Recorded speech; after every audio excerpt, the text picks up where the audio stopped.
বন্ধুরা 1853 সালে captain George নিডেভার California channel অতিক্রম করার সময় অদ্ভুত একটি দ্বীপ দেখতে পান, যেখানে গত কয়েক দশক ধরে কোনো মানুষের থাকার কথা নয়। দূর থেকে তিনি এমন একটি মুভিং অবজেক্ট দেখতে পান যেটি দেখতে অদ্ভুত ছিল। এই শিপিং চ্যানেলটিতে কোনো বাণিজ্যিক রোড নেই, সুতরাং এই দিক দিয়ে কোনো ব্যবসায়িক কার্যক্রম পরিচালনা হয় না বিধায় গত কয়েক দশক ধরে জাহাজ চলাচল খুবই সীমিত। তাই তিনি অবাক হয়ে যান কিভাবে এ ধরনের প্রত্যন্ত একটি দ্বীপে মানুষ থাকা সম্ভব, যে দ্বীপটি পরিত্যক্ত অবস্থায় পড়ে আছে প্রায় 150 বছর ধরে। তাই তিনি প্রথমে তার চোখের ভুল ভেবে এড়িয়ে যেতে চেয়েছিলেন, কিন্তু তিনি দেখলেন সেখানে একজন মানুষ নড়াচড়া করছে। তাই ক্যাপ্টেনের কৌতূহলী মন সামনের দিকে এগিয়ে যাওয়ার ইঙ্গিত দিল।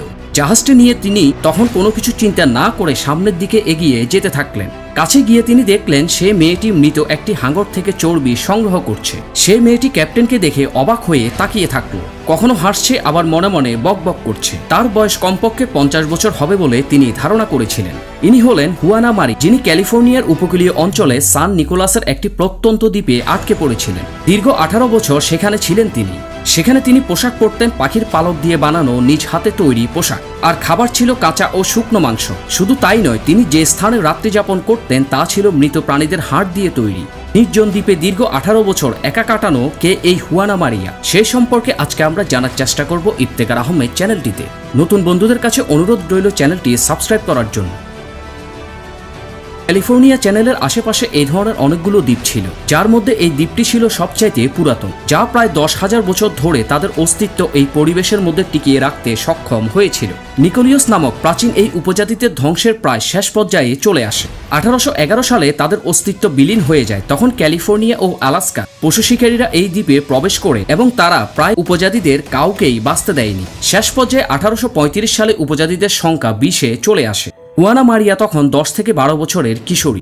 এই গোষ্ঠীর ব্যাপারে পুরো বিশ্বে তখন জানাজানি হয়ে গিয়েছিল। তখনই ঘটে এই অদ্ভুত একটি ঘটনা। পুরো বিশ্বে জানাজানি হয়ে যাওয়ার পর উপজাতিদের ছোট্ট এই দলকে সেখান থেকে অন্য কোথাও সরিয়ে নেওয়ার সিদ্ধান্ত নেওয়া হয়। কিন্তু যখন জাহাজে করে তাদেরকে নিয়ে যাওয়ার প্রস্তুতি নেওয়া হয়, ঠিক তখনই হুয়ানা মারিয়া নামক 10 বছরের মেয়েটি কোনো এক আশ্চর্য কারণে দ্বীপের মধ্যেই থেকে যায়। তখন সমুদ্রে প্রচণ্ড ঘূর্ণিঝড়ের কারণে জাহাজ ঘুরিয়ে তাকে নিয়ে যাওয়া আর সম্ভব হয়নি। তারপর থেকে তিনি সেখানেই বসবাস করতে থাকেন, যেহেতু বন্য পরিবেশে থাকার অভ্যাস ছিল তার। এরপর 1835 থেকে 1853 সাল পর্যন্ত সে সেখানেই থেকে যায়।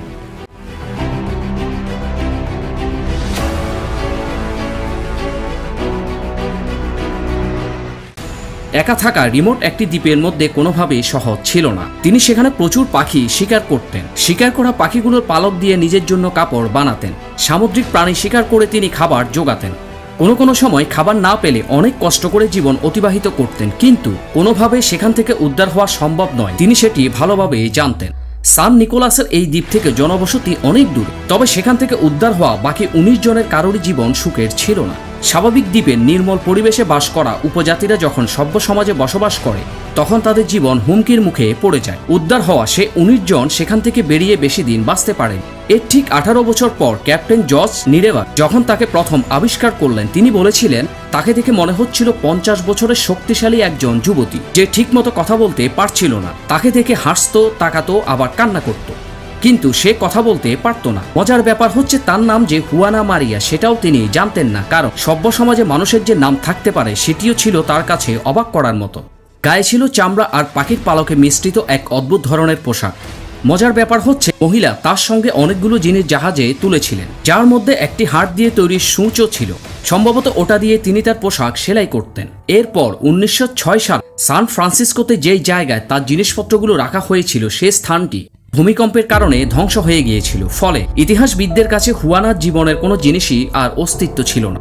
একমাত্র ভাষাই একজনকে অন্যজনের কাছাকাছি নিয়ে আসে। হুয়ানার ভাষা কেউই বুঝতে পারত না, কারণ সে তার স্থানীয় ভাষায় কথা বলতো। হুয়ানা তার সংগ্রামী জীবন নিয়ে হয়তো অনেক কিছুই বলার কথা ছিল, কিন্তু তা আর সম্ভব হয়ে ওঠেনি। ইতিহাসবিদরা নেটিভ আমেরিকানদের ভাষা নিয়ে অনেক গবেষণা করেছে, কিন্তু হুয়ানার ভাষার সঠিক অর্থ, নাম কিছুই বের করতে পারেনি। প্রশ্ন জাগছে নিশ্চয়ই হুয়ানা কি তার আদিবাসী গোত্রের মানুষদের সাথে যোগাযোগ করতে পেরেছিল কিনা। উত্তরটি দুঃখজনকভাবে হচ্ছে না। হুয়ানা তার গোত্রের কারোরই দেখা পান। তার গোত্রের সবাই শেষ হয়ে গিয়েছিল। সেই একমাত্র শেষ জীবিত ব্যক্তি ছিল তার গোত্রে। তার গোত্রের আদিবাসীরা সে স্থান ত্যাগ করার পরে সবাই মারাত্মক রোগে আক্রান্ত হতে থাকে। তাদের সবাই রোগ প্রতিরোধ ক্ষমতা ছিল একদমই কম। দুর্বল রোগ প্রতিরোধ ক্ষমতার জন্য খুব অল্প সময়ে তারা সকলেই শেষ হয়ে যায়। হুয়ানা মারিয়া দ্বীপ ছাড়ার পর বেশি দিন বাঁচতে পারেননি। সান নিকোলাস দ্বীপ ছেড়ে যাওয়ার পর তিনি রোগে ভুগতে শুরু করেন, আর সেই সব রোগ প্রতিরোধ ক্ষমতা তার শরীরে ছিল না। যে বছর উদ্ধার হন ঠিক সেই বছরেরই 1853 সালে উদ্ধারের মাত্র 7 সপ্তাহের মধ্যে হুয়ানারও মৃত্যু হয়। তার মৃত্যুও যেন তার জীবনের মতোই রহস্য রেখে গেছে।